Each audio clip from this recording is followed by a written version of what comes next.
Good morning everybody, welcome back to cilinixfxcapital. Hope you're all doing great and welcome to this new video right here on XRP. We're going to do a full update. Today is most likely going to be a relatively quiet day, as some of you know it's a national holiday in the United States. So the markets there are closed, and you know, the major market for XRP and also the time of day where most of the volume and where most of the biggest moves come in is during the US session. So that has been taken away. But no worries. I mean, we'll talk a little bit about the fundamentals here. We'll talk about the FOMC. Yesterday, I'm looking at some news for Ripple right now, but I don't think that there's anything new, right? I mean, we're mainly waiting, I would say, first of all, for some sort of a resolvement of the Ripple SEC case, of course, because part of that is still going on. But I'm fairly hopeful about that. I'm fairly optimistic about that, and I'm also, when we're talking about the price of XRP, I'm also fairly optimistic that the lawsuit being resolved is not fully priced in yet. So that's good as well. But that is something we have to wait for, right? And then after that, I think we can start talking a little bit more about the Ripple ETF, or the XRP ETF, we should say, which is very unlikely to come before the case between Ripple and the SEC has been solved, of course. But all right, so XRP so far has remained relatively stable. I would say we've seen some constructive price action here. I mean, you can see, for example, that we had a bit of a, maybe you could call this a 3-drive pattern. It's a bit of a stretch, I'd say, but I guess you can, right? So if I can find it real quick right here.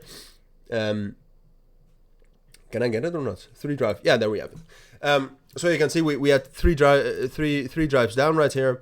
And after that, a decent bounce. The bounce, you know, the volume could have been higher, right? I mean, the volume we've seen in the bounce so far, my apologies for my nose, by the way. I mean, I have some trouble again. But the momentum with the bounce could have been higher, but ultimately this is a beautiful 3-drive pattern. With three drives lower, with the volume with each drive getting lower as well, right? So that means that selling pressure is being exhausted a little bit. I would argue, and that's something I just observed when I did the Bitcoin video. I would argue that Bitcoin is looking quite constructive as well. We managed to hold the previous month POC and the value area low at 103.6. And that is relevant, of course, because XRP is still very correlated to Bitcoin for about 83.5% right now. So no, ultimately that's good news, the 3-drive pattern and the general strength in the markets. Now, I don't see a lot of momentum for XRP coming in. I mean, you can see we had some leverage coming in right here, but that is not necessarily the momentum we're looking for. That is also, for example, what we saw on Monday, a lot of leverage come in, and you can see how that ended, right? So that's not necessarily a great sign. But ultimately, technically, I think XRP looks fine for stability, right? And that's also what we talked about mostly in my video yesterday. Now, what I did want to talk about a little bit, so stability would be something like this, right? And then we have some major resistance at 2.2 and 2.19.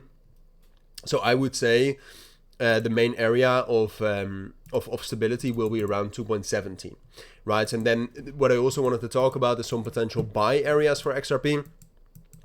Because this is still a very fundamental reliant market, right? I mean, obviously what XRP is doing, or what XRP will do, very much depends as well on the fundamental developments right now, mainly in the Middle East. There can be volatility if we get some news regarding that, right? So I've spoken about that very often in my videos, but it is something you should be prepared for. And in that case, given the fundamentals for XRP in the rest of 2025, but also given the resilience we've seen in the last 2 weeks or so, I would say that this area between 2.07 and 1.95 is still a good area to buy XRP. So that's personally also where I'll be looking at some potential buy setups. I have not set any limits yet, but that is the main area I think you need to watch, with 2.07 being a value area low, and then 1.95 being the range low right here. So keep your eyes on those levels, but that's what I think you need to know for now. So thank you for watching. I'll see you all in my next videos, and bye.